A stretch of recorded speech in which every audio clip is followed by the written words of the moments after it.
बिहार की बाजी तो बीजेपी ने मार ली और उसके हाथ में आ चुकी है, लेकिन अब सवाल बंगाल का है, क्योंकि 2014 से 2020 तक बंगाल में बीजेपी लगातार मजबूत हुई है और अब बीजेपी दावा कर रही है कि वो 2021 के चुनाव में ममता दीदी से सत्ता छीन लेगी।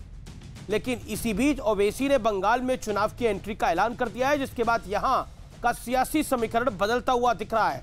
और सवाल यह है कि आखिर ओवैसी से किसे फायदा होगा और किसे नुकसान, क्योंकि कांग्रेस लगातार ओवैसी को बीजेपी की बी टीम बताती है।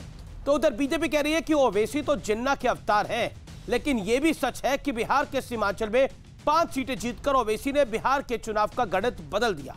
इसी बीच ओवैसी ने ममता बनर्जी को गठबंधन का ऑफर दे दिया है और कहा है कि आइए हम साथ मिलकर बीजेपी को बंगाल में हराते हैं। तो आज इन तमाम मुद्दों पर होगी देश की सबसे बड़ी बहस। किसका खेल बिगाड़ेंगे ओवैसी, क्योंकि ऐसा माना जा रहा है कि ओवैसी मुसलमान वोट एक मुश्त लेते हैं और कांग्रेस को सीमांचल में इसी का नुकसान हुआ, क्योंकि मुसलमान कांग्रेस के पीछे लामबंद नहीं हो पाए। तो आज आर पार में किसका खेल बिगाड़ेंगे ओवैसी फैक्टर के ऊपर बड़ी बहस।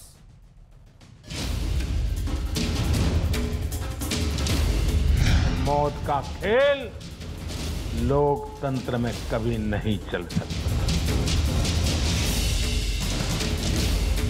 लोगों के मन में ममता जी के प्रति बड़ा गुस्सा है और लोग यही आस लगाकर बैठे हैं कब चुनाव आए, कब परिवर्तन करे।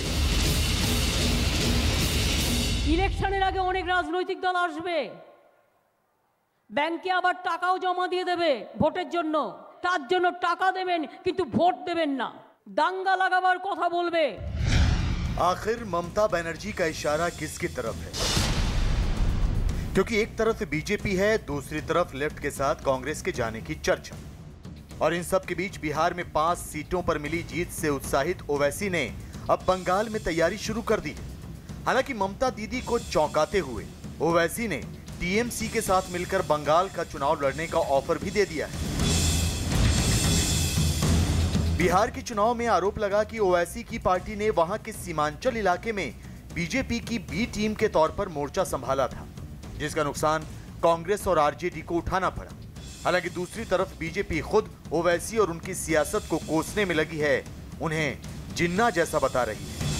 Party which says give us 15 minutes and we will show Hindus their place. He speaks the language of rabid Islamism and separatism and extremism, which Muhammad Ali Jinnah was also speaking. अब जरा ममता बनर्जी की असली चिंता समझिए। बिहार के सीमांचल की 5 सीटों पर ओवैसी की पार्टी जीती। इस इलाके में मुस्लिम वोट निर्णायक होता है। बंगाल में करीब 30% मुस्लिम आबादी है। 100 से 110 सीटों पर मुस्लिम वोट निर्णायक है। इनमें से ज्यादातर सीटें अभी टीएमसी के पास है। बंगाल में एक तरफ बीजेपी की ताकत बढ़ रही है। गृह मंत्री अमित शाह और बीजेपी अध्यक्ष हर महीने बंगाल का दौरा करने वाले हैं और इसी बीच ओवैसी भी मिशन बंगाल में जुट गए हैं। लेकिन सवाल है कि आखिर ओवैसी की एंट्री से किसका नफा नुकसान होगा। आज इसी पर होगी देश की सबसे बड़ी बहस। किसका खेल बिगाड़ेंगे ओवैसी? और अब बंगाल में ओवैसी फैक्टर का विश्लेषण सुनिए। पश्चिम बंगाल में करीब 30% मुस्लिम मतदाता है जो चुनाव को डिसाइड करता है। बंगाल की 294 में से 130 सीटों पर 27% मुस्लिम आबादी है, जो बड़ा फैक्टर है किसी भी चुनाव के अंदर। 2019 के चुनाव में टीएमसी को 130 में से 98 सीटों पर यानी 98 सीट्स पर लीड यानी बढ़त मिली थी, यानी विजय मिली थी। जो मैं लोकसभा चुनाव से विधानसभा का आंकड़ा निकालता हूं तो वही बड़ा फैक्टर है। इसलिए मुसलमान बहुत बड़ी धुर्री है बंगाल के अंदर। बिना मुसलमान के ऐसा माना जाता है कि कोई भी पार्टी सत्ता में नहीं आ सकती। इसलिए ओवैसी फैक्टर वहां बहुत इंपॉर्टेंट है। चाहे टीएमसी हो चाहे कांग्रेस हो, दोनों को मुस्लिम मतदाता की बड़ी दरकार है बंगाल के अंदर, क्योंकि बिहार के सीमांचल में भी एग्जैक्टली यही स्थिति थी, जहां पर कांग्रेस को पूरी उम्मीद थी कि मुसलमान उन्हीं के पीछे लामबंद हो जाएगा, उनके और आरजेडी के गठबंधन के पीछे लामबंद हो जाएगा। लेकिन वहां पर ओवैसी फैक्टर की वजह से उनको वोट नहीं पड़ा। लेकिन बदस्तूर ये दिल्ली हो या फिर मध्य प्रदेश हो या फिर राजस्थान हो या फिर कोई और इलाका हो या यूपी हो, वहां पर ये समीकरण नहीं रहते हैं। मैं बढ़ता हूं आगे। ओवैसी ने ममता बनर्जी को साथ आने का ऑफर दिया, कहा कि गठबंधन करते हैं और नरेंद्र मोदी और बीजेपी को हराते हैं। ये खुला ऑफर है ओवैसी का ममता बनर्जी को। अगर ये दोनों साथ आते हैं तो फिर बीजेपी के लिए दिक्कत भरी स्थिति हो जाएगी। बंगाल के अंदर सत्ता या विरोध दोनों स्थिति में टीएमसी का वोट शेयर पर असर होगा। यानी कुल मिलाकर अगर साथ आए तब भी सीटें कम होगी, अगर विरोध किया तब भी सीटें नेचुरली कम होगी। साथ आए तो ममता बनर्जी की सीटें कम होगी, और अगर ये साथ आ जाते हैं तो बीजेपी का बंगाल में कोई चांस नहीं बनता है। यानी बीजेपी का चांस बेहद कम हो जाता है। अगर ओवैसी और ममता बनर्जी साथ आ जाते हैं तो फिर मुसलमान वोट एक मुश्त जाएगा, और जो बचा हुआ वोट होगा वो कांग्रेस और लेफ्ट अगर गठबंधन करते तो उनके पास चला जाएगा।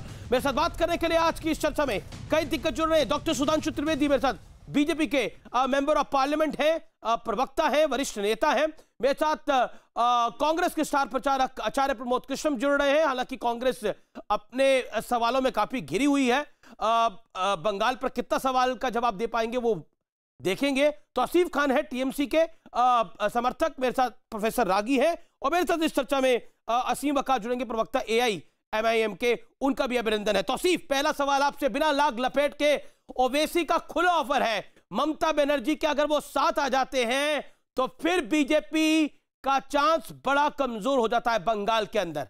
क्या कहना चाहते हैं? ये तो बड़ा ऑफर दिया ओवैसी ने। अब देखिए, ये तो पार्टी के जो सीनियर नेता है वो उनका डिसीजन है कि वो क्या अरेंजमेंट करते हैं, आने वाले 2021 इलेक्शन को किस स्ट्रेटजी के साथ लड़ना चाहते हैं। और जो लोग बीजेपी की पॉलिसीज़ के ख़िलाफ़ हैं, जो नेता बीजेपी के पॉलिसीज़ के ख़िलाफ़ हैं, तो उन्हें तो एक मंच में आना ही चाहिए। और इसके लिए अगर कोई पहल करता है तो उसके बाद में डिसीजन तो जो समझदार जो सीनियर लीडर हैं वो तो लेंगे ही। लेकिन ये मान लेना कि जो रिज़ल्ट बिहार में हुए हैं वही रिजल्ट बंगाल में होगा, ऐसा नहीं है। नहीं, बिल्कुल ऐसा कोई नहीं मान रहा, बिल्कुल ऐसा कोई नहीं मान रहा कि जो बिहार में हुआ है वो बंगाल में होगा। हर राज्य की पटकथा, पॉलिटिकल पटकथा अलग होती है। लेकिन ये बिल्कुल बात स्पष्ट है कि अगर ओवैसी ममता बनर्जी के साथ आते हैं तो मुसलमान वोट एक मुश्त जाता है, और अगर वो मुसलमान वोट 30% में से 25% भी आपको एक मुश्त मिलता है, जिसकी और उस वजह से आपको एक बड़ी लीड मिल सकती है। मैं सीधा रुक करता हूं डॉक्टर सुधांशु त्रिवेदी का। डॉक्टर सुधांशु त्रिवेदी, ये खुला ऑफर है, ओवैसी किसकी बी टीम है, किसकी ए टीम है, वो बहुत बारी बहस हो चुकी है। लेकिन ये खुला ऑफर है, ओवैसी ममता के अगर साथ आएंगे तो किसको नुकसान पहुंचाएंगे? आपके चांसेस बिल्कुल खत्म हो जाएंगे फिर बंगाल के अंदर। यानी खत्म तो पॉलिटिक्स में नहीं कहा जा सकता, लेकिन मुश्किल बड़ी हो जाएगी, क्योंकि मुसलमान वोट अगर एक पुष्ट पड़ेगा तो फिर ममता की लीड बड़ी होगी। अमीर जी, इस देश में एक समस्या ये हो गई है कि उत्तर से दक्षिण तक आप सभी राज्यों में देख लें, मुस्लिमों को वोट बैंक समझा गया है, और मुस्लिम वोट बैंक के इतने बड़े बड़े अलंबरदार खड़े हो गए हैं। जैसे आजकल जाड़े के दिन चल रहे हैं ना, तो हर कंपनी दावा करती है हमारा च्यवनप्राशी सबसे असली है और सबसे बेहतरीन है, तो सभी दावा करने में लगे हुए हैं। चाहे उत्तर प्रदेश में समाजवादी पार्टी हो, या बिहार में लालू प्रसाद यादव जी की राजद हो, या कांग्रेस हो, या टीएमसी हो, या बदरुद्दीन अजमल की पार्टी हो, MIM की पार्टी हो, सब के अंदर की हमारा च्यवनप्राश सबसे असली। मतलब एक जवाबी कव्वाली चल रही है मुस्लिम वोटों के लिए। अब जवाबी कव्वाली में जिसका सुर ऊंचा हो जाता है, बाकी लोग घबरा जाते हैं, सारी महफिल तो मजमा तो यही लूट ले जाएगा। इसीलिए आपने देखा कि तौफीक साहब जो थे अभी कैसा बैलेंस सा उत्तर दिए, वो साफ साफ नहीं बोल पाए। समझदारी भी है, आपका तंज में समझ सकता हूं, लेकिन ये पॉलिटिकल समझदारी भी तो है। तौसीफ साहब कह रहे हैं कि पार्टी की हायर लीडरशिप तय कर लेगी, और अगर बीजेपी का वो विरोध कर रहे हैं तो हमें उन्हें साथ आना चाहिए। उनका अगर फायदा होगा तो उनको क्या दिक्कत है ओवैसी साथ में आए? नहीं, आमिर जी, इसमें समझदारी नहीं है, दिल का मामला है, दिल से दिल मिले हुए हैं। जैसे मुझे वो पंक्ति याद आती है ना कि दिल में है इकरार की हालत, होठों पर इनकार, जीना भी मुश्किल मरना भी मुश्किल। तो अब ये हाँ भी नहीं कह पा रहे हैं, और दिल में दिल हाँ ही कहना चाह रहे हैं, तो वो इनकी बात समझी जा सकती है। उसका कारण सिर्फ यह है कि जिस प्रकार की विघटनकारी घनघोर सांप्रदायिक राजनीति स्वतंत्रता के बाद, खासकर 1970 के दशक के बाद कांग्रेस ने पल्लवित और पोषित की है, आज जिन्ना जैसे कई लोग आकर खड़े हो गए हैं और उस विचारधारा में भी जवाबी कव्वाली चल रही है। असदुद्दीन ओवैसी उसी विचारधारा के एक नए अवतार हैं, एक नए प्लेयर हैं जो नया गेम चेंज कर रहा है। वो किसी का खेल नहीं बिगाड़ रहे हैं, वो भारत का खेल बिगाड़ रहे हैं और कांग्रेस और तृणमूल कांग्रेस जैसी पार्टियों का खेल बढ़ा रहे हैं। बट एक Tauseef, quick reaction, 30 second quick reaction Sudhanshu Trivedi. बड़ी खबर आ रही है बंगाल कैबिनेट में विद्रोह की, बड़ी खबर आ रही है, क्विकली तौसीफ। देखिए, दिल में इकरार और जुबा पे इनकार, ये जो सुधांशु त्रिवेदी जी ने जो लाइन बोला, ये उन पे ही फिट होता है कि ये सब प्रश्न उनके सामने खड़ा होता है कि क्या बी टीम है ओवैसी जी बीजेपी की। तो शायद इसका वो जवाब उन्होंने इसी लाइन से दिया है कि दिल में इनकार और ज़बां पे दिल में इकरार और ज़बां पे इनकार, शायद वो ये उन पे ही फिट होता है। क्योंकि अगर आप देखेंगे कि पॉलिटिकल प्रेजेंस और पॉलिटिकल बिहेवियर बंगाल की जनता का, तो वो धर्म के बिना पे, कम्युनल बेसिस पे यहाँ पे वोटिंग नहीं होता है। यहाँ पे पार्टी के काम को देख करके वोटिंग होता है। यहाँ पे नेता के पब्लिक के प्रति प्यार को लेकर के, पब्लिक के प्रति अवेलेबिलिटी को लेकर के वोटिंग होता है। सिवाय सिर्फ इस वजह के फलाने जो है तो फलाने धर्म का है तो उसको तुम वोट दे दो, ऐसा वोटिंग यहाँ नहीं होता है। कि 2019 में पब्लिक का प्यार कम हो गया ममता बनर्जी की तरफ, जो बीजेपी को लोकसभा में इतनी बढ़त मिली।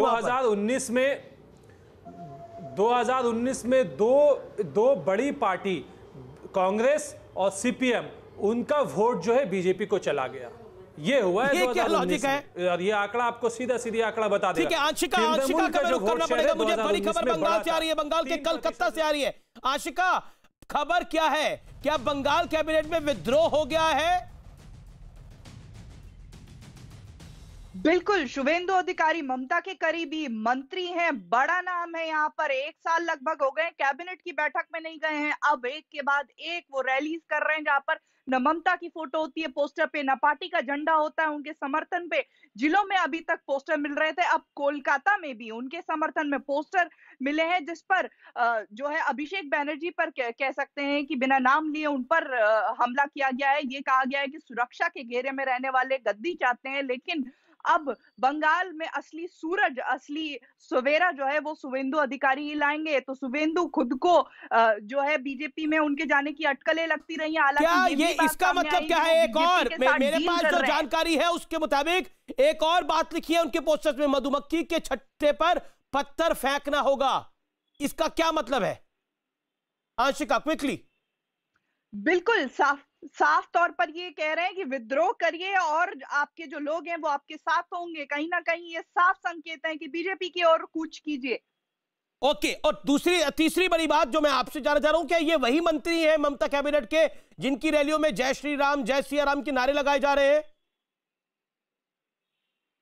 देखिए, बिल्कुल इनके जो मंच पर कुछ दिन पहले कांग्रेस नेता इंदिरा गांधी की फोटो भी थी। हालांकि उनका जन्मदिन था तो वो माल्यार्पण उन्होंने किया, पर ममता की फोटो कहीं भी नहीं थी। तृणमूल का झंडा नहीं था, अपना ही नया झंडा, 7 रंगों का झंडा इन्होंने बना लिया है, जिसको लगा करके बड़ी बड़ी रैलियां करते हैं। कहते हैं मेगा शो करूंगा, बड़ी बात कहूंगा। हालांकि ये भी बयान दिया है कि मैं अब भी टीएमसी में हूं, लेकिन जो नाराजगी है, जो विद्रोह है, वो बिल्कुल साफ सामने है। अमीश जी, सुरक्षा घेरे वाले गद्दी चाहते हैं शुभेंदु अधिकारी ममता कैबिनेट में पिछले 1 साल से गए नहीं है, और हमारी जानकारी के मुताबिक उनको कई बार फोन करने की और टीएमसी ने कोशिश करी है कि वो कैबिनेट में आए। सरकार की तरफ से बोला गया कि आप कैबिनेट में आए, लेकिन वो कैबिनेट में नहीं जा रहे हैं। ये बड़ी बात है। शुभेंदु अधिकारी बड़े मंत्री हैं, राइट हैंड हैं। आपको ध्यान होगा जब नंदीग्राम में ममता बनर्जी खड़ी थी तो शुभेंदु अधिकारी उनके साथ होते थे। अगर शुभेंदु अधिकारी ने विद्रोह कर दिया है तो यह बड़ा झटका है। यह बंगाल कैबिनेट में पहला विद्रोह माना जा सकता है, ऑफिशियली या फिर अनऑफिशियली, जिस तरह से जानकारी मिल रही है। और अभिषेक बनर्जी जो ममता बनर्जी के भतीजे हैं, उन पर बड़ा प्रहार किया है। इशारों में सुरक्षा घेरे वाले अब गद्दी चाहते हैं, और भी बहुत बातें लिखी गई है। मैं लगातार आपको बता रहा हूं, बंगाल की सियासत में तूफान खड़ा हुआ है जो इस समय भारत में दिखाई दे रहा है। बंगाल की सियासत के अंदर बीजेपी नारा दे रही है, चलो पलटाई, यानी इस बार पलटा दो ममता बनर्जी की सरकार को। लेकिन दूसरी तरफ ओवैसी फैक्टर है, जो कि ओवैसी ने खुला ऑफर दिया ममता बनर्जी को साथ आए। और अभी कुछ देर पहले टीएमसी के जो आइडियोलॉग है उन्होंने बोला कि लाइक माइंडेड पार्टीज अगर साथ आती हैं तो इसमें हर्ज क्या है, यानी मुसलमान वोट बंटना नहीं चाहिए, ऐसा टीएमसी को भी लग रहा है। और मेरी सूत्रों के हिसाब से जानकारी है, टीएमसी का एक बड़ा वर्ग चाहता है कि मुसलमान वोट ना अगर नहीं बटा तो बीजेपी को हम हरा देंगे हर हाल के अंदर, क्योंकि हिंदू वोट जात पे डिवाइड हो जाता है। बीच जो थिंक टैंक है खास तौर पर ममता बनर्जी का और पश्चिम बंगाल टीएमसी का, उसका क्लियर कट मानना है कि अगर मुस्लिम वोट डिवाइड नहीं हुआ तो फिर पलटाना इनके लिए मुश्किल होगा। मैं क्विकली रुक करता हूं संगीत रागी का। Sangeet Ragi, 40 second, this is a big development happening in Bengal right now, लेकिन दूसरी तरफ काउंटर स्ट्रैटेजी भी बन रही है, क्विकली। देखिए अमीश जी, बंगाल की राजनीति में ममता से तृणमूल के अंदर भी बहुत सारे लोग नाराज हैं, उनकी मुस्लिम परस्ती से बहुत लोग नाराज हैं। बंगाल की राजनीति में मुस्लिम 27 से 33% की जनसंख्या है, ऐसे तो 2011 के आंकड़े के अनुसार 27% है, लेकिन जैसा कि आपने अभी बताया, आप ये मान कर के चलिए कि 130-35 ऐसे सीट हैं जहां पर मुसलमान वोट जो है वो बड़ा निर्णायक साबित होने वाला है, हमेशा 130 के आसपास। लेकिन ये चीज ध्यान रखिए कि ये जो ओवैसी फैक्टर के बारे में जो आज हम चर्चा ऑफर है कि अगर आप साथ आते हैं, ममता बनर्जी को उन्होंने ऑफर दिया कि आप साथ आइए, चार्ट करिए हमारे चुनाव। दूसरी तरफ टीएमसी कह रही है कि लाइक टीएमसी के आइडियोलॉग यहाँ पर बैठे हुए हैं, थिंकर बैठे हुए हैं, तौसीफ खान, वो कह रहे हैं कि लाइक माइंडेड पार्टी अगर साथ आती है तो इसमें हर्ज क्या है, तो जायज बात है। देखिए अमीश जी, अभी ओवैसी ने पासा फेंका है। मुझे नहीं लगता है कि ममता बनर्जी उनके साथ आने के लिए तैयार होंगी, और ऐसे में ओवैसी जो है वो अकेले ही चुनाव लड़ेंगे बंगाल की राजनीति में, क्योंकि उनको पता है कि मुसलमानों का वोट लेकर के हम मुसलमानों का एक छत्र नेता हम सारे प्रदेशों में खड़े हो सकते हैं, मुस्लिम राजनीति के वो ध्रुवीकरण के वो सूत्रधार हो सकते हैं। ये आपकी बात तब सही होती जब ओवैसी ने ऑफर ना दिया होता। अब तो इस समय जो जानकारी है वो यही है। देखिए, जो ममता बनर्जी की जो राजनीति जानते हैं, ममता बनर्जी कभी नहीं चाहेंगे कि वो ओवैसी के हाथों में बंगाल की राजनीति को गिरवी रख दें। ये आपका मत हो सकता है, ममता बनर्जी के हाथ। लेकिन देखिए टीएमसी ने भी प्लानिंग शुरू कर दी है, एआईएमएम के दर्जनों कार्यकर्ता टीएमसी में शामिल हुए हैं बंगाल के अंदर, यानी झटका दिया है ओवैसी की पार्टी को भी ममता बनर्जी ने। वो कहीं ना कहीं उनका संगठन वहां तोड़ना चाहती है। मैं सीधा रुख करता हूं असीम वकार का। असीम वकार, कांग्रेस बड़ी परेशान है आपसे, कांग्रेस हालांकि अपनी अंतरकला से भी परेशान है, लेकिन आपसे बड़ी परेशान है कि आप बीजेपी की सरकार बनवा देते हैं। दूसरा, ममता बनर्जी को आप लोग ऑफर दे रहे हैं कि आप उनके साथ आ जाए। ममता बनर्जी के भी एक बड़ा वर्ग उनकी पार्टी में भी चाहता है कि वो आपके साथ चली जाए या फिर आप उनके साथ आ जाए, जिससे मुसलमान वोट बटे ना। देखिए, ममता बनर्जी का जो बड़ा दल है या बड़ा धड़ा है वो क्या चाहता है वो मुझे नहीं पता, लेकिन हमारी तरफ से इस तरह का कोई ऑफर नहीं। असद साहब ने बहुत साफ तौर पर यह ऐलान किया है कि बंगाल का चुनाव लड़ेंगे। उन्होंने कहा था कि हम बंगाल आ रहे हैं, मुर्शिदाबाद भी जाएंगे, दिनाजपुर भी जाएंगे, हावड़ा भी जाएंगे, 24 परगना भी जाएंगे, मालदा भी जाएंगे, सब जगह जाएंगे। लेकिन सुनिए सर, मुझे बोलने बिल्कुल मैं आपकी बात सुन रहा हूं, लेकिन आपने बोला कि हमारा कोई ऑफर नहीं है। लेकिन आज के अखबारों में जो खबर है वो ये है, असाउद्दीन ओवैसी ने ममता के से साथ चुनाव लड़ने को कहा। ओवैसी ने कहा बीजेपी को हराने में ममता की मदद करेंगे। सर कहां है, किसने कहा आपसे? आप मेरी बात ही नहीं सुन रहे हैं। जब मैंने आपकी बात काट दी, बात खत्म हो गई। जब मैंने आपकी बात काट दी एज ए स्पोक पर्सन, तो बात खत्म हो गई। हमने कोई ऑफर नहीं दिया है, ना हम साथ जा रहे हैं। हम चुनाव लड़ेंगे, बाकी सारे फैसले ओवैसी साहब को लेना है। कितनी सीट पे लड़ेंगे, कहाँ लड़ेंगे, क्या करेंगे, ये हमारी जो लोकल की बॉडीज हैं, हमको बैठकर उनके साथ असद साहब बैठेंगे, बात करेंगे। पूरी समीक्षा होगी, समीक्षा के बाद उनको पूरी रिपोर्ट दी गई है, दोबारा फिर दी जाएगी, उसके बाद जो फैसला होगा आप बिहार में भी कांग्रेस को परेशान करेंगे? सर मुझे बोलने तो दीजिए सर, आप दिन भर बोलते हैं सर, 5 मिनट हम लोग को दे आप दिया। बात अपनी रखिए ना, आपसे सवाल ही तो पूछ रहे हैं, सवाल पूछ रहे हैं, जवाब दीजिए। सर बंगाल में हम चुनाव लड़ेंगे, आप परेशान ना होइए सर। हमसे कांग्रेस परेशान है, हमसे बीजेपी परेशान है, हमसे टीएमसी परेशान है, हमसे उत्तर प्रदेश में अखिलेश यादव जी परेशान है, सब परेशान है हमसे, और न्यूज 18 भी परेशान है, अमीश देवगन जी भी परेशान है। सब इतने खराब लोग हम नहीं। अरे अरे खराब लोग अरे अरे अरे अरे असीम वकार साहब, हम तो आपको बुला रहे हैं, हम आपसे कहाँ परेशान है? परेशानी को कोई सामने थोड़ी बिठाते हैं, परेशानी को थोड़ी कोई बुलाता है। हम तो आपकी बात सुनते हैं, लेकिन आपको बी टीम बोल देते हैं ये सब लोग। सर इनके बी टीम बोलने से अभी मैं तौसीफ को सुन रहा था। अब मैं पर्सनल किसी के खिलाफ नहीं बोलता, कभी नहीं बोलता। मुझे बहुत अफसोस है कि बेचारे ना तो अपने को टीएमसी लीडर लिख पा रहे हैं, ना टीएमसी वर्कर लिख पा रहे हैं। अब समर्थक से मैं क्या बोलूं बेचारे से। वो हमको बता रहे हैं बीजेपी की बी टीम, और सुधांशु जी से हाँ में हाँ मिलवा रहे थे। अब एक बार मैं जरा सुधांशु जी से हाँ में हाँ मिलवा दूं। सुधांशु जी, क्या ममता बनर्जी ने बीजेपी के साथ 2 बार सरकार में केंद्र में नहीं रही? क्या सुधांशु जी इस बात से इनकार करेंगे? और तौसीफ जी, कि ममता बनर्जी भारतीय जनता पार्टी के साथ जब कैबिनेट में थी, मिनिस्टर थी, रेलवे मिनिस्टर थी, क्या इस बात से इनकार किया जा सकता है कि दोबारा में जब ममता बनर्जी की पार्टी ने बीजेपी का समर्थन किया तो उसके बाद इनके लोग बीजेपी में मंत्री बने? क्या इस बात को आप सब इनकार कर देंगे कि टीएमसी ममता बनर्जी 2 बार पहले भी बीजेपी के साथ जा चुकी है? इस बात की गारंटी है कि वो आगे भी मौका मिलने पर बीजेपी के साथ ही जाएंगी।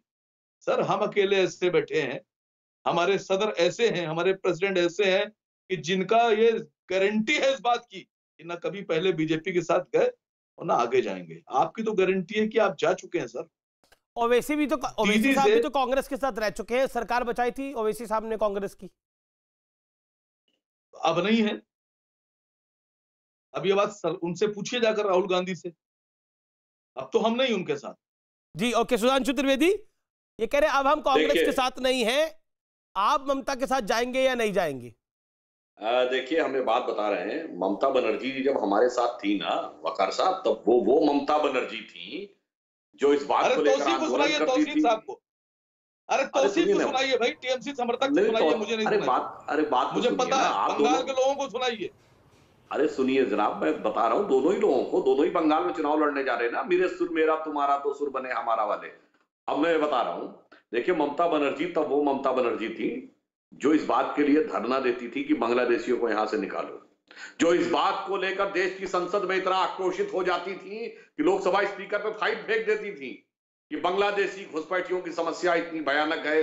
और जब वो ममता बनर्जी वो हो गई कि मैं देखती हूं कौन आके बांग्लादेशियों को हाथ लगाता है, तब फिर वो आपके साथ सुर मिलाने वाली हो गई। आप लोगों का तो गजब का सुरताल है, रोहिंग्या पे एक साथ, बांग्लादेशी घुसपैठ पे एक साथ, धारा 370 पे एक साथ, ट्रिपल तलाक पे एक साथ, श्री राम जन्मभूमि के मुद्दे के ऊपर एक साथ, सारे मुद्दों पे एक साथ हैं। इस कदर सुर मिले हुए हैं। कह रहे हैं हम तो मैं तो ये भी कहना चाह रहा हूं कि जब अकबरुद्दीन ओवैसी ने वो बयान दिया था, वो भर्त्सनायोग निंदनीय बयान दिया था 15 मिनट वाला, तब तो वो कांग्रेस के साथ गठबंधन सरकार में थे आंध्र प्रदेश में। जनाब आप चला चुके हैं, आप तो इनके साथ भी जब तस्लीमा नसरीन की हैदराबाद में प्रेस कॉन्फ्रेंस उखाड़ने गए थे तो एमआईएम के विधायक भी थे और कांग्रेस के विधायक भी थे।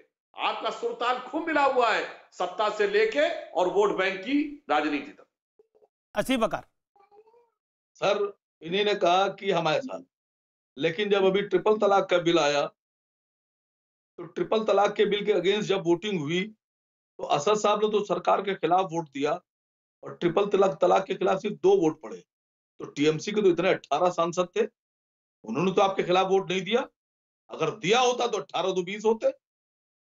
ट्रिपल तलाक पर उन्होंने वोट आपके खिलाफ ना देकर यह साबित किया है कि वो बीजेपी के साथ थी, मुसलमानों के विरोध में थी। एनआरसी पर जब अभी डिटेंशन सेंटर बनाने की बात आई तो ममता बनर्जी एक ऐसी मुख्यमंत्री है जो मुसलमानों की आंखों में धूल झोंक रही है, और सबसे ज्यादा अगर डिटेंशन सेंटर के काम कहीं चल रहे हैं तो वो बंगाल में चल रहे थे। सबसे ज्यादा अगर कोई जेल बना रहा है एनआरसी वालों के लिए तो कुछ कहना चाह रहे हैं। मैं एक वाक्य सुधांशु बोलिए आप। सुन लीजिए एक वाक्य तौसीफ जी उसके बाद बोले। देखिए जो वकार साहब कह रहे हैं, अब तौसीफ जी को जवाब देना है कि मजलिसे इत्तिहादुल मुसलमीन से ज्यादा मुसलमानों की झंडा बरदार और खैर बरदार तृणमूल कांग्रेस है या नहीं? नहीं है सर, दोनों में कम नहीं है। मुसलमानों की खैर को जवाब देना हो। मुसलमानों के खैर ख्वाह सिर्फ मुसलमानों खैर ख्वाह टीएमसी नहीं है, नहीं है टीएमसी सर, नहीं है टीएमसी, नहीं है सर। ओके ओके, तौसीफ का आचार्य प्रमोद कृष्ण में इंतजार कर रहे हैं काफी देर से। तौसीफ जी को जवाब देना होगा वकार साहब। तौसीफ आप जवाब दीजिए, फिर आचार्य प्रमोद कृष्ण के पास जाता हूं मैं। देखिए सीधा सा बात है कि अभी लोगों जो पॉलिटिकल प्रवक्ता जो भी थे दो, वो उनका ध्यान सिर्फ इस बात पे है। जी असीम वकार साहब मैं जानता हूँ उन्हें, और त्रिवेदी जी, तो इनका ध्यान है इलेक्शन जीतना। 2021 है, इलेक्शन जीतना। मैं आपको बात बताऊं, इलेक्शन आदमी किस लिए जीतता है? सरकार बनाने के लिए। सरकार किस लिए बनाता है? ताकि उस देश को, उस राज्य के लोगों की सहायता हो सके, उन्नति हो सके, डेवलपमेंट हो सके। क्या आज कोई डेवलपमेंट का बात कर रहा है? जहां देख लीजिए तो हिंदू है और मुसलमान है, हिंदू का इतना प्रतिशत है, मुसलमान का इतना प्रतिशत है। काम का कोई बात ही नहीं कहता। काम का कहां कोई बात करता है? आप इसकी इनकार करेंगे? काम की कोई बात क्यों नहीं करता? आज देखिए कि बीजेपी पावर में है। आप लिख के मुसलमानों को गारंटी देंगे इस बात की? ममता बनर्जी मुसलमानों के साथ धोखा नहीं करेंगी, बीजेपी के साथ नहीं जाएंगी? आप गारंटी देंगे इस बात की स्टाम्प पे लिख? देखिए मैं ये कह रहा हूँ, मैं ये कह रहा हूँ कि मेरे गारंटी देने से तो कुछ नहीं होता। यहाँ की जो जनता है वो जानती है। यहाँ की जनता यहाँ के नेता को ज्यादा जानती है बजाय के बाहर के कोई नेता हो। आप स्टाम्प पे लिख के देंगे, 100 रुपए के स्टाम्प पे आप लिख के देंगे ये बात बंगाल के मुसलमानों को कि पिछली 2 बार ममता बनर्जी बीजेपी के साथ गई है, अब नहीं जाएंगी? ये आप स्टाम्प पे लिख के देंगे? देखिए ये इस सवाल का जवाब मुझसे नहीं पूछना चाहिए। इस सवाल का जवाब जनता से आपको जवाब देगी कि जनता क्या चाहती है। जनता वही चाहती है। फिर यहाँ पर टीएमसी की तरफ से यानी आपके दिल में शक है, यानी इस बात को आप भी जानते हैं। मैं आपके कहने पे, या आपने कबूल कर लिया कि आपके दिल में शक कहने पे आऊंगा, बीजेपी के साथ ममता जाएंगी। मैं आपसे, अच्छा आप शांति रखिए। देखिए मैं आपसे ये सवाल पूछता हूँ, मैं आपसे ये सवाल पूछता हूँ कि यहाँ की जो पॉलिटिकल कल्चर है वो ऐसी कल्चर है कि किसी के धर्म को देख करके वोटिंग नहीं करती। वो देखती है कि यहाँ पे हमारे पास नेता अवेलेबल कौन है, काम कौन करता है। ज्ञान की बातें कर रहे हो कि यहाँ पर ममता बीजेपी करती है ना वहां पर धर्म को देखकर वोट मांगे जाते हैं। धर्म के नाम पे वोट मांगती है। आचार्य प्रमोद कृष्ण का मुझे रुक करना पड़ेगा, काफी देर से इंतजार करें। आचार्य जी, वोट बीजेपी ने स्टार्ट किया। आचार्य जी आपको मेरी आवाज मिल रही है? मुझे पता है आप कल की धाम में भक्ति में लीन है। आचार्य जी आपको मेरी आवाज मिल रही है? आप ही को सुन रहा हूँ आधे घंटे से अमीर जी। जी मैं जानता हूँ कि आपके मन में तो थोड़ी पीड़ा भी हो रही होगी कि ये सब बंगाल की बात कर रहे हैं, हम तो बिहार से नहीं निकल पाए अभी तक। और आपके मन में तो ये भी होगा कि हमारी तो पार्टी में ही अभी आपस में वर्सेस हो रहा है कि, और यहाँ पर तौसीफ खान और असीम वकार साथ आएंगे नहीं आएंगे उसकी बात कर रहे हैं। सुधांशु त्रिवेदी तो बंगाल की बात कर रहे हैं। मैं आपसे जानना चाहता हूँ बंगाल में आप कहाँ खड़े हैं? आप लेफ्ट के साथ जाना चाहते हैं? लेफ्ट के कुछ नेता कह रहे हैं कि ये यूपी में जो अखिलेश यादव का हाल करके आए हैं, बिहार में तो तेजस्वी यादव का हाल करके आए हैं, हमारा तो ऑलरेडी हाल बेहाल है, हमें कहां ले जाएंगे? बेसमेंट में ना ले जाएं अभी? देखिए अमित जी, बहुत देर से मैं सुन रहा था, मुझे भी थोड़ा सा वक्त देते हैं। पहली बार ऐसा लग रहा है जैसे आप बहस को बड़े करीने से ऐसी तय करा रहे हैं कि जिस तरह मंथन कांग्रेस में हो रहा है उसमें से विष भी निकलने की उम्मीद है, अमृत भी निकलने की उम्मीद है। तो आपके कांग्रेस मेरा मुद्दा नहीं है, अमृत भी निकलेगा और विष भी निकलेगा। मेरा मुद्दा तो बंगाल है। पता नहीं कांग्रेस बंगाल में जितनी आप उतनी बात कर लीजिए। तो अमीश देवगन जी, पहली बात तो मैं ये कहता हूँ कि ओवैसी जी की जो पार्टी है उसका और बीजेपी का रिश्ता, मैं ये नहीं कह रहा ओवैसी जी की पार्टी बीजेपी की बी टीम है, बिल्कुल नहीं कह रहा मैं ये बात, मैं बिल्कुल ये नहीं कह रहा हूँ, साफ कर देना चाहता हूँ। लेकिन एक बात जरूर कहूंगा कि सुधांशु जी से मैं कहना चाहता हूँ, सुधांशु जी का और ओवैसी जी की पार्टी का जो रिश्ता है वो ये है, मिलो ना तुम तो हम घबराएं, मिलो तो आंख चुराएं, हमें क्या हो गया है जी। तो दूसरी बात ये है कि ओवैसी जी की पार्टी ये ममता बनर्जी को और कांग्रेस को हिंदू पार्टी सिद्ध करना चाहती है, और बीजेपी ममता बनर्जी को और कांग्रेस को मुसलमान सिद्ध करना चाहती है। अब सवाल इस बात का है कि अभी ये बात हो रही थी कि साहब मुसलमान हिंदू, ममता बनर्जी हिंदू नहीं है क्या? सुधांशु जी बताएं, वो तो ब्राह्मण कन्या है। ममता बनर्जी अगर हिंदू नहीं है तो आप बता दीजिएगा, वो मुसलमान है तो बता दीजिएगा। दूसरी बात, आचार्य जी, तो कांग्रेस का अलायंस ममता बनर्जी के साथ हो रहा है, लेफ्ट के साथ हो रहा है। आप ममता के लिए बैटिंग कर रहे हैं, आप लेफ्ट के साथ बैटिंग कर रहे हैं? नहीं, अभी मैं बैटिंग नहीं कर रहा हूँ, अभी मैं हालात का तस्करा कर रहा हूँ। नहीं, वो मैं समझ रहा हूँ, आप बैटिंग करने की, आपकी पार्टी बैटिंग करने की स्थिति में ही नहीं है, लेकिन फिर भी अगर मौका मिलेगा तो किसकी तरफ से बैटिंग करेंगे, ममता या लेफ्ट?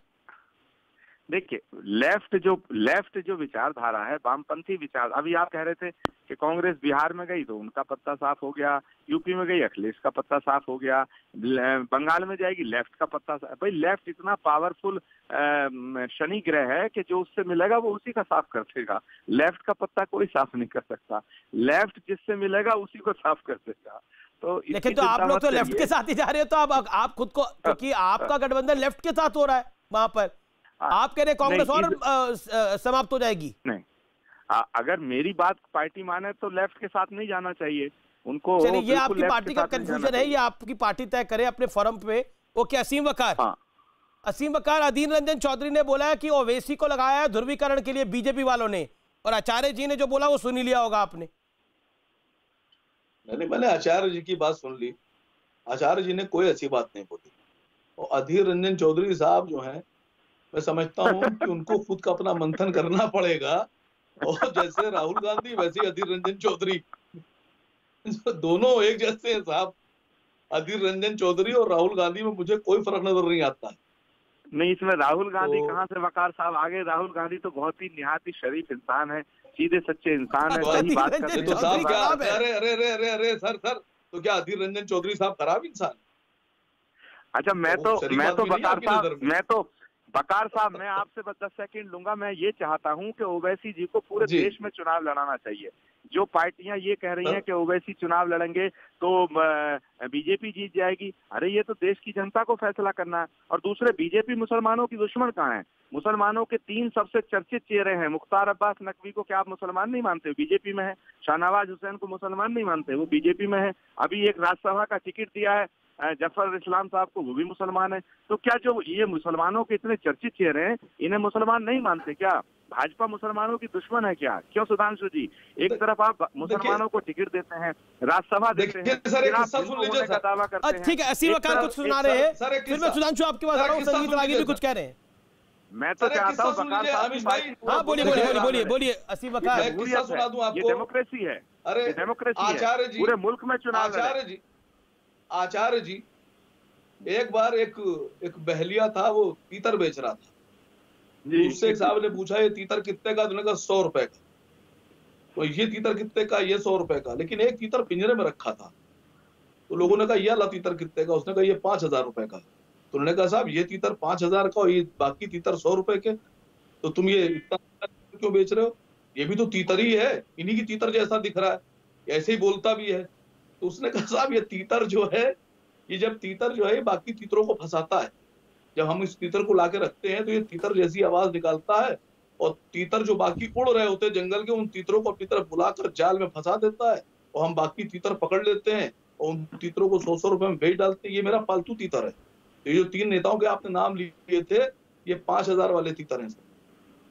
सुधांशु त्रिवेदी। अच्छा, ठीक है ना सर? अच्छा बकार साहब, ये तो बताओ, ये तो सर तीतर है। बकार साहब ये तो बताओ, ये तो तीतर है, बटेर कौन है? नहीं सुनिए, देखिए अभी आचार्य जी ने 3 हमारे मुस्लिम सांसदों के नाम लिए। अरे आचार्य जी, ये तो बहुत छोटी चीज है। पूरी दुनिया में 56 मुस्लिम देश हैं। पूरे आलमे इस्लाम में अगर सबसे बड़ा कोई साइंसदान पैदा हुआ तो डॉक्टर एपीजे अब्दुल कलाम। जब हमारी सरकार ने उनको राष्ट्रपति बनाया, पर मेरे दिल में कोफ्त होता है कि 2007 जब डॉक्टर कलाम को दोबारा राष्ट्रपति का पद देने की बात थी, तो सारे सेकुलरिज्म के सूरमा उनके खिलाफ खड़े थे। मगर 2007 का ही साल था जब अफजल गुरु को फांसी न दी जाए, ये सारे सेक्युलरिज्म के सूरमा उनके साथ खड़े। कितने अफसोसनाक बात है कि डॉक्टर कलाम जैसे महान व्यक्ति को दोबारा राष्ट्रपति का पद न मिले, इसके साथ है, और अफजल गुरु जैसे देश लेकिन सदा न मिले, उसके साथ है। अब मैं तीतर की बात सुनिए, ठीक है सुधांशु, अब मैं बता देता हूँ।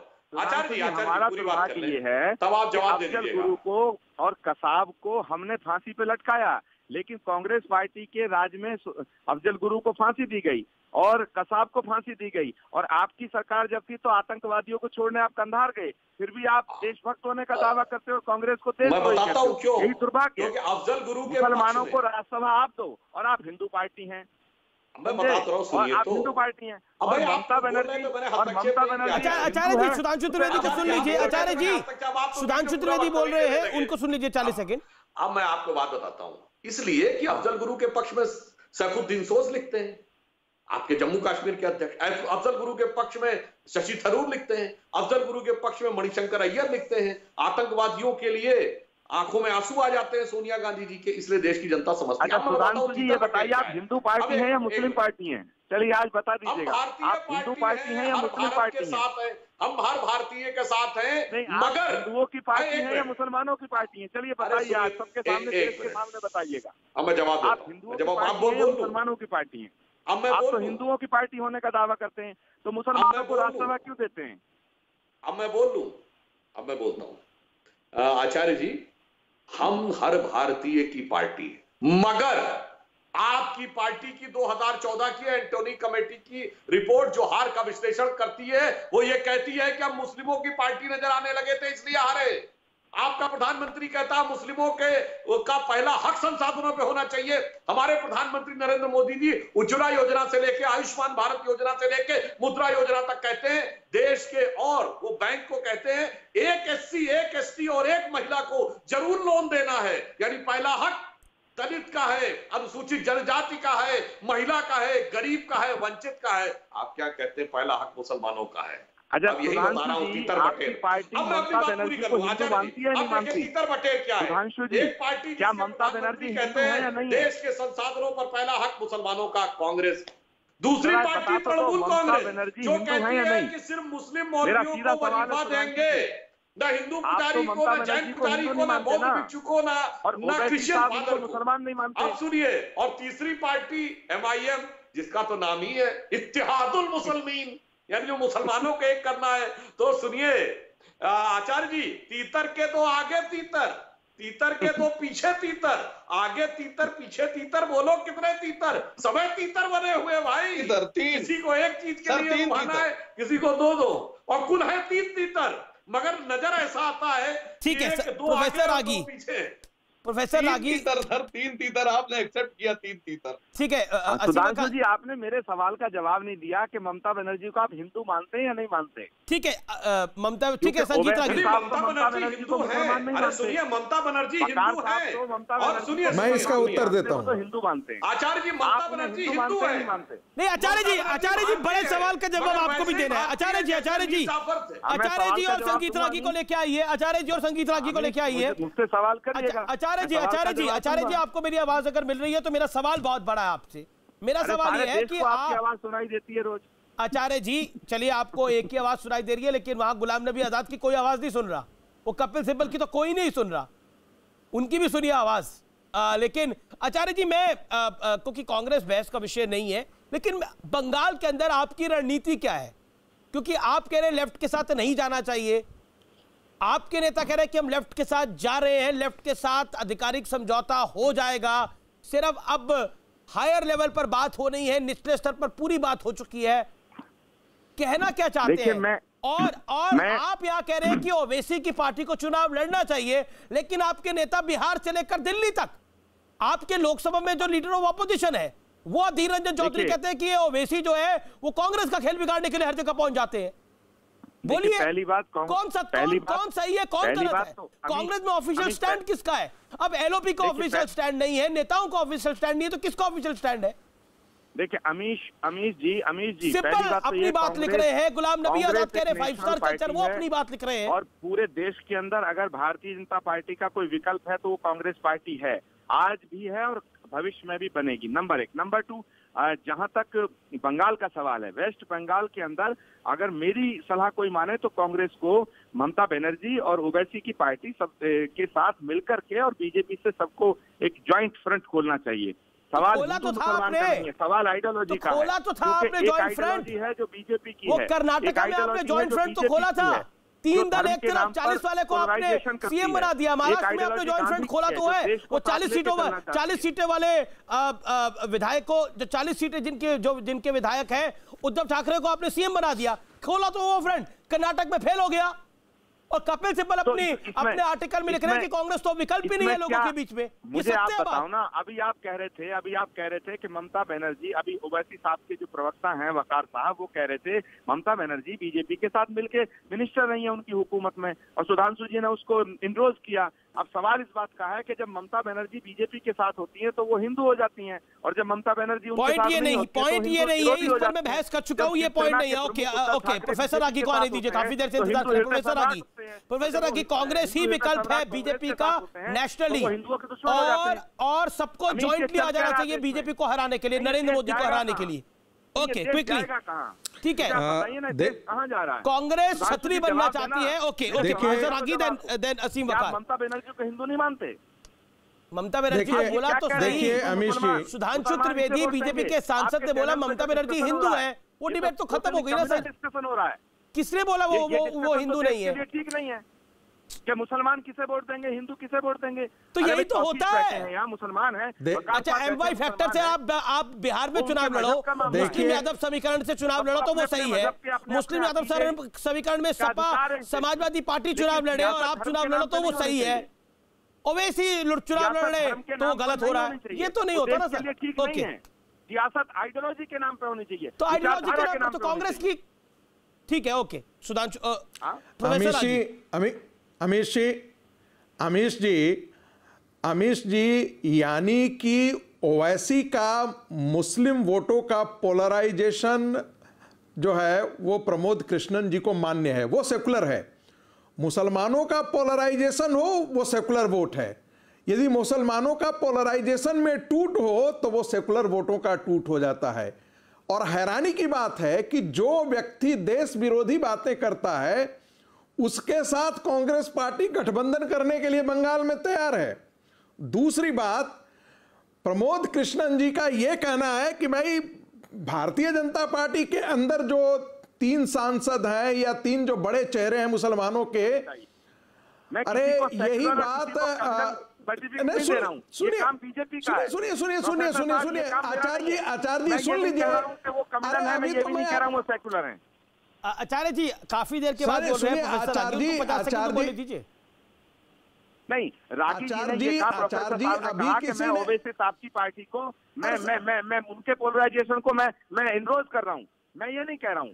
ठीक है, आपने डिनाई कर दिया। प्रोफेसर रागी वो कह रहे हैं कांग्रेस की छतरी के नीचे सबको आना चाहिए। तो सही, प्रोफेसर रागी उनका पॉइंट है कांग्रेस की छतरी के नीचे सबको आना चाहिए।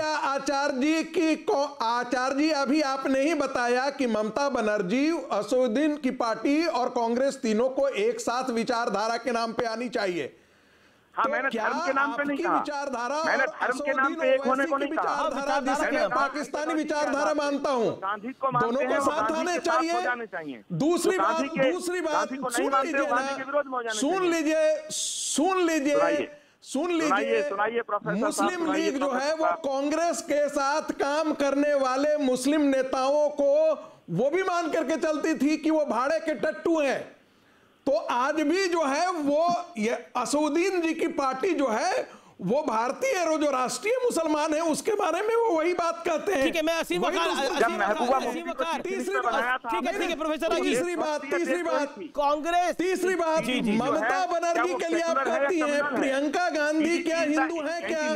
प्रियंका गांधी हिंदू है क्या? विषय नहीं है कौन हिंदू है कौन मुसलमान। प्रियंका गांधी और राहुल गांधी हिंदू है क्या? जब महबूबा प्रियंका गांधी और राहुल गांधी हिंदू है क्या जिनके आप सलाहकार हैं? वक्त हो जाती है, देश ओके, असीम वकार को लेके आइए स्क्रीन पे, एक सेकंड में, बहुत हल्ला मच रहा है, मैं ऑडियो डाउन कर रहा हूं। असीम वकार, कांग्रेस की छतरी के नीचे आपको टीएमसी को आ जाना चाहिए जिससे बीजेपी को हराया जा सके और देश भर में ही ऐसा होना चाहिए।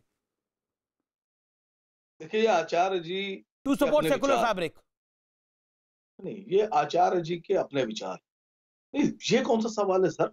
हमने तो साबित किया आजादी के बाद से आज तक हम लोग सेकुलर हैं और सेकुलर ही रहेंगे। ये तो आप पूरी दुनिया जानती है कि ओवैसी साहब और उनकी पार्टी सेकुलर थी, सेकुलर तो कांग्रेस की छतरी के नीचे आएंगे आप लोग?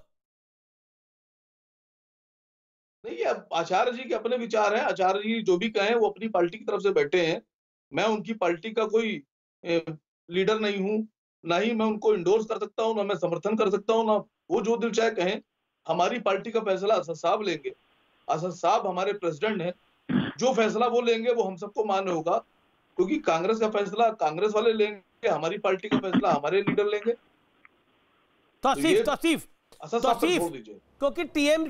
क्योंकि बंगाल के अंदर कांग्रेस की हैसियत सबको पता है, लेकिन कांग्रेस चाहती है कि कांग्रेस के अम्ब्रेला के नीचे आप लोग सब साथ आए, लेकिन कांग्रेस लेफ्ट के साथ गठबंधन कर रही है वहां पर। देखिए, बंगाल की पॉलिटिकल सच्चाई ये है कि सबसे बड़ी संगठन यहाँ पे तृणमूल है। तो जो बड़ी संगठन होती है उसके नीचे ही राज्य के लेवल पे, जब आप, ये तो कोई नेशनल इलेक्शन है नहीं, पार्लियामेंट का इलेक्शन है नहीं, ये स्टेट इलेक्शन है, बंगाल का इलेक्शन है। तो यहाँ पे जो सबसे टॉलेस्ट लीडर आज के डेट में है, सबसे बड़ा नेता, पॉइंट है कि कांग्रेस का अम्ब्रेला नहीं हो सकता बंगाल के अंदर, टीएमसी का अम्ब्रेला होगा, उसमें कांग्रेस को साथ जाना है तो चली जाए। मैं ब्रेक ले रहा हूं, लेकिन वो टीएमसी लेना चाहेगी नहीं लेना चाहेगी वो उनके ऊपर। मैं ब्रेक ले रहा हूं, ब्रेक के बाद वापस आ रहा हूं। वेलकम बैक, आप देख रहे हैं आर पार, देश का सबसे लोकप्रिय डिबेट शो। मेरे साथ असीम वकार है, डॉक्टर सुधांशु त्रिवेदी है, संगीत रागी है, तौसीफ खान है। मैं सीधा रुख करता हूं डॉक्टर सुधांशु त्रिवेदी का। त्रिवेदी साहब, अभी कांग्रेस ने बोला कि हमको टीएमसी को और ओवैसी साहब को उस छाते के नीचे आना चाहिए जिससे सब वोट एकजुट हो जाए और सेकुलर फोर्सेस एकजुट हो जाए। अगर, हालांकि कांग्रेस लेफ्ट के साथ अलायंस करने जा रही है, अगर यह अलायंस हो जाता है तो फिर दिक्कत बढ़ जाएगी, आपकी मेहनत बढ़ जाएगी। देखिए, अभी आपने देखा जब आचार्य जी ने ऑफर किया कि हमारी छतरी के नीचे आ जाओ, वो पुराना गीत याद है ना जो बड़ा हिट हुआ था, मेरी छतरी के नीचे आ जा क्यों भीगे खड़ी खड़ी, मगर इनमें से कोई आने को तैयारी नहीं है। क्यों नहीं तैयार है? उसे लग रहा छतरी में, छाता में कपड़ा तो है ही नहीं, हुड तो है ही नहीं, केवल डंडी है, तो वो छाता किसी को क्या देगा। और बड़ी गजब की बात मुझे लगी जब कांग्रेस पार्टी आज एमआईएम से गठबंधन के लिए तैयार है, सीपीआई एमएल से कर चुकी है, और अभी आचार्य जी ने बोला हिंदू हृदय सम्राट बन जाती भाजपा। अरे हिंदू हृदय सम्राट तो स्वर्गीय बाला साहब ठाकरे थे।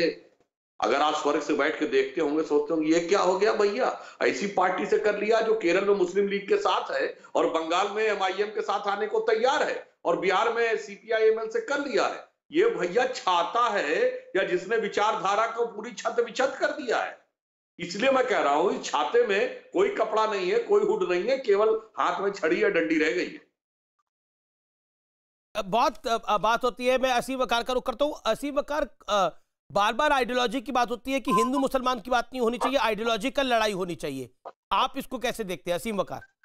30 सेकंड। नहीं सर, मैं तो यहाँ पर इसलिए मुस्कुरा रहा हूँ जी कि मेरे बैठने से पहले तौसीफ साहब हमको बीजेपी का एजेंट बता रहे थे जी, और जब मैंने बता दिया कि आप बीजेपी के साथ 2 बार एजेंटी कर चुके हैं, तो उसके बाद सर जबान नहीं खुलेगी सर। मतलब एजेंट बने आप, दोस्ती करें आप, गलवैया करें आप, प्यार मोहब्बत करें आप बीजेपी के साथ, और बी टीम आप तौसीफ को फाइनल वर्ड। अपने लोगों को कैसे समझाएंगे sir? Tauseef final word. Mamata Banerjee कैसे यकीन दिलाएंगी? मैंने कहा तौसीफ, स्टाम्प पेपर पे आप लिख के दे दीजिए। मैंने बोला सुधांशु त्रिवेदी जी की बात को, सुधांशु त्रिवेदी जी की बात को मैंने रख करके कहा था कि दिल में इनकार और ज़बान पे इकरार। मैंने उन पे डायरेक्ट कोई ऐसा इल्ज़ाम नहीं लगाया।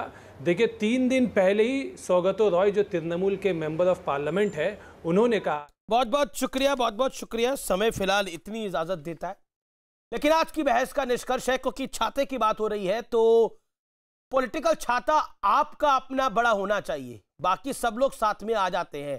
पहले आप खुद को मजबूत करें, उसके बाद गठबंधन की बात करें। ये पॉलिटिक्स का पहला नियम है।